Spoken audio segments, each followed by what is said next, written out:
நற்பவி divine channel நேயர்களுக்கு அன்பார்ந்த வணக்கம். அனைவருக்கும் இனிய தமிழ் புத்தாண்டு வாழ்த்துக்கள். ஸோ இந்த தமிழ் புத்தாண்டு அப்படின்னு எடுக்கும்போதே பார்த்திங்கன்னா ஒரு வருஷத்தில் 2 புத்தாண்டு வருதா, ஒன்று ஆங்கில புத்தாண்டு, ஒன்று தமிழ் புத்தாண்டு அப்படின்னு சொல்கிறதுல நம்மளுடைய இந்திய மக்கள் எல்லாரும் மிக முக்கியத்துவம் கொடுக்கக்கூடிய ஒரு நாள் அப்படின்னாக்கா இந்த தமிழ் புத்தாண்டு. இந்த தமிழ் புத்தாண்டு எப்போது வருது? ஏப்ரல் மாதம் சித்திரை, அதாவது ஆங்கிலத்துக்கு ஏப்ரல் மாதமும் தமிழுக்கு சித்திரை மாதம் 1ஆம் தேதி, அதாவது இந்த வருடம் கரெக்டாக சொல்லணும்னா 14/4/2026 காலை 9:30க்கு ரிஷப லக்னத்தில் இந்த தமிழ் புத்தாண்டு பிறக்குதுங்க. இந்த தமிழ் புத்தாண்டு பிறக்கக்கூடிய பஞ்ச முகூர்த்தங்கள் எடுத்துக்கிட்டிங்கனாக்கா, ஃபஸ்ட்டு இந்த தமிழ் புத்தாண்டுடைய பேர் பராபவ வருடம் அப்படின்ற பேரில் இந்த தமிழ் புத்தாண்டு பிறக்குது. செவ்வாய்க்கிழமை, திரையோதசி திதி, சதய நட்சத்திரம், சுக்ல யோகம், கௌளவ கரணம் கூடிய முகூர்த்தத்தில் இந்த வருடம் தமிழ் புத்தாண்டு பிறக்குது. ஸோ இந்த வருடம் தமிழ் புத்தாண்டு பிறக்கும் போது கிரகங்களுடைய நிலைகள் என்னென்ன அப்படின்னு பார்க்கும்போது, மேஷத்தில் சூரியனும் சுக்கிரனும், ரிஷபத்தில் லக்னமும், இந்த மிதுனத்தில் குரு பகவானும், கடகத்தில் மாந்தியும், 5ஆம் இடமான சிம்மத்தில் கேதுவும், 10ஆம் இடமான கும்பத்தில் சந்திரன் ராகு, 11ஆம் இடத்துல சனி செவ்வாய் புதன். ஸோ இந்த அம்சத்தில் இந்த வருடம் பிறக்குது. முதல்ல பராபவ வருடத்துடைய பலன் என்ன?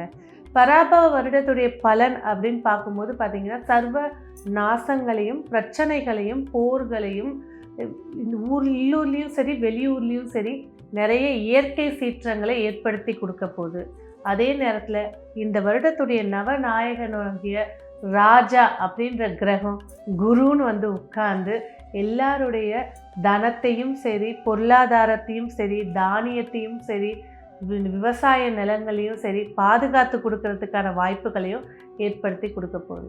இந்த வருடத்தில் மொத்தம் பார்த்திங்கன்னா 2 கிரக பயிற்சிகள், அதாவது ஒன்று குரு பயிற்சி ஜூன் மாதம் நடக்க இருக்குது, அதோட ராகு கேது பயிற்சி டிசம்பர் மாதம் நடக்க இருக்குது. ஸோ இதில் பார்த்திங்கனாக்கா இந்த பராபவ வருடம் 12 ராசிக்காரர்களுக்கும் எப்படி இருக்க போகுது வாங்க விரிவாக பார்க்கலாம். மேஷ ராசி, காலபுருஷனுக்கு முதல் ராசின்னு அழைக்கக்கூடிய மேஷம். இந்த மேஷ ராசிக்கு இந்த தமிழ் புத்தாண்டு எப்படி இருக்க போகுது? நிறைய விஷயங்களில் மாற்றங்களை ஏற்படுத்தி கொடுக்க போகுது. முதல்ல பார்த்திங்கன்னா இந்த 7.5 நாட்டு சனி மேஷத்துக்கு நடக்குதுன்னு சொல்லி நிறைய பயம்புத்தி வச்சுருக்காங்க. இந்த 7.5 நாட்டு சனியே நீங்கள் எடுத்துக்கிட்டிங்கனால இது முதல் சுற்றா, 2வது சுற்றா, 3வது சுற்றான்னு பார்க்கும்போது தான் அதோட பலன்களை விரிவாக கொடுக்கும். ஸோ மொத்தத்தில் இந்த மேஷராசி நேயர்களுக்கு இந்த தமிழ் புத்தாண்டு நிறைய மாற்றங்களையும் வெற்றிகளையும் ஏற்படுத்தி கொடுக்க போகுது. அதே நேரத்தில் புதிய கடன் சார்ந்த விஷயத்தில் கொஞ்சம் கவனமாக இருக்கணும். தாயாருடைய ஆரோக்கியத்தில் ஜூன் மாதம் வரைக்கும் கொஞ்சம் அக்கறையாக இருக்கிறது இன்னும் சிறப்புகளை ஏற்படுத்தி கொடுக்கும்.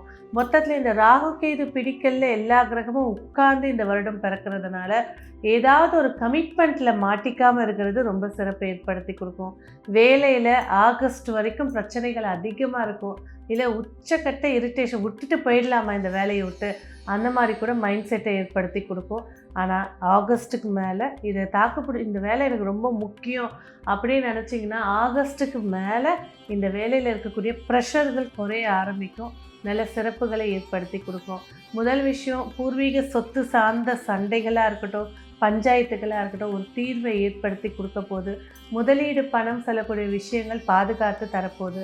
சொந்த தொழில் செய்யக்கூடியவங்க நிச்சயமாக தொழிலில் இன்னும் கொஞ்சம் அதிக அக்கறை எடுத்துக்கிறது, கேர்ஃபுல்லாக இருக்கிறது சிறப்புகளை ஏற்படுத்தி கொடுக்கும். ஆரோக்கியம் பேசும்போது ஸ்கின் அலர்ஜியும் அதே நேரத்தில் லங்ஸு சம்மந்தப்பட்ட பிரச்சனைகள்லையும் ரொம்ப கவனத்தை ஏற்படுத்தி கொடுக்கணும். இந்த தமிழ் புத்தாண்டு மேஷராசி நேயர்களுக்கு புத்திர பாக்கியம் எப்படி இருக்க போகுது? புத்திரஸ்தானத்தில் கேது பகவான் இருக்கிறதுனால இயற்கையாக கருத்தரிக்கிறதுக்கான வாய்ப்புகள் 40%, மெடிக்கலாக நான் போகிறேன், ஒரு பரிகாரமாக போகிறேன் அப்படின்னு சொல்லும்போது 65% சாதகமாக ஏற்படுத்தி கொடுக்க போகுது. மேஷ ராசி குழந்தைகள் கண்டிப்பாக ஞாபக மறதி, கேர்லெஸ், இந்த 2 விஷயந்தான் அவங்களுக்கு மெயின் ப்ராப்ளமாக இருக்குது. தூக்கமின்மை அது மிகப்பெரிய ஒரு பிரச்சனையை ஏற்படுத்தி கொடுக்குது. ஸோ பேரண்ட்ஸ் அவங்களுடைய ஃப்ரெண்ட்ஸ் சர்க்கிளும் சரி இந்த தூக்கமின்மையும் இன்னும் கொஞ்சம் கேர் எடுத்து பார்த்துக்கிறது சிறப்புகளை ஏற்படுத்தி கொடுக்கும். சரி, இந்த வருடம் மேஷராசி நேயர்கள் வெளிநாடு போவாங்களா அப்படின்னு பார்த்தீங்கன்னா, வெளிநாடு போகிறதுக்கான வாய்ப்புகள் அதிகமாக இருக்குது. ஆனால் உல்லாச பயணமாக இல்லாமல் தொழிலுக்காகவோ இல்லை உத்தியோகத்துக்காகவோ இல்லை உயர்கல்விக்காகவோ வெளிநாடு போகிறதுக்கான வாய்ப்புகளை ஏற்படுத்தி கொடுக்க போகுது.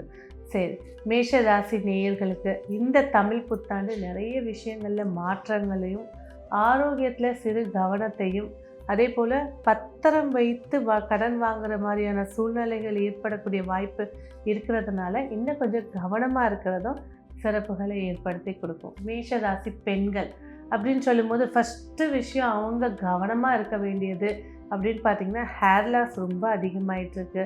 பீரியட்ஸ் இர்ரெகுலர் சார்ந்த இதே டீனேஜில் இருக்க பெண்கள் இருக்காங்கன்னா கண்டிப்பாக பிசிஓடி ஓவர் ஹீட்னஸ்னால அந்த கர்ப்பப்பை வாசல் வந்து புண்ணாகிறது, இதெல்லாம் கொஞ்சம் கேர் எடுத்துக்கணும். ரெண்டாவது கம்யூனிகேஷன் சார்ந்த விஷயத்தில் இன்னும் கொஞ்சம் கவனம் எடுத்துக்கிறது. ஃபோட்டோஸை போஸ்ட் பண்ணிட்டேன், இல்லை ஃப்ரெண்டு நம்பி அனுப்பிட்டேன், இந்த மாதிரியான சில விஷயங்களில் மாட்டக்கூடிய வாய்ப்புகளை ஏற்படுத்தி கொடுக்கும்.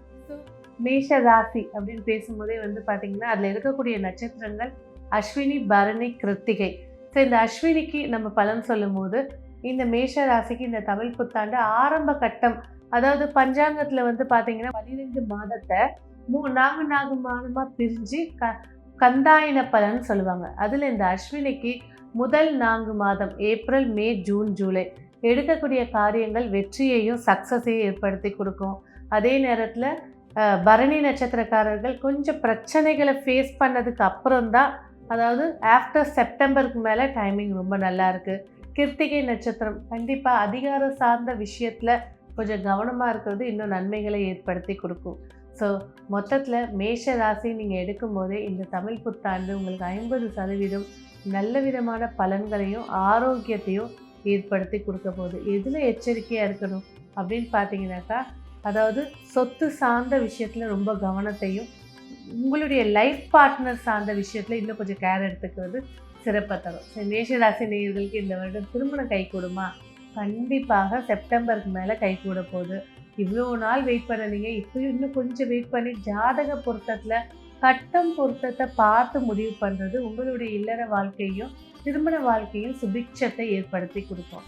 சரி, இந்த சித்திரை மாத பலன் உங்களுக்கு மேலும் சிறப்பு ஏற்படுத்தி கொடுக்க நீங்கள் செய்ய வேண்டிய வழிபாடு, கண்டிப்பாக நீங்கள் இருக்கக்கூடிய இடத்துல இருக்கக்கூடிய பாலமுருகன் அப்படின்னு சொல்லிட்டாலே திருமணமாகத்துக்கு முன்னாடி இருக்கக்கூடிய பாலகுமாரனாக இருக்கக்கூடிய திருச்செந்தூரில் இருக்காரு பாருங்க, அந்த மாதிரி முருகன் உங்கள் வீடு பக்கத்தில் இருக்காருன்னா அந்த ஆலயத்துக்கு ஒவ்வொரு மாதமும் உங்களுடைய ஜென்ம நட்சத்திரம் வரக்கூடிய நாளில் போய் ஒரு அர்ச்சனையோ ஒரு தீபம் ஏற்றி வழிபாடு செய்கிறது நிறைய விஷயங்களில் மாற்றங்களை ஏற்படுத்தி கொடுக்கும்.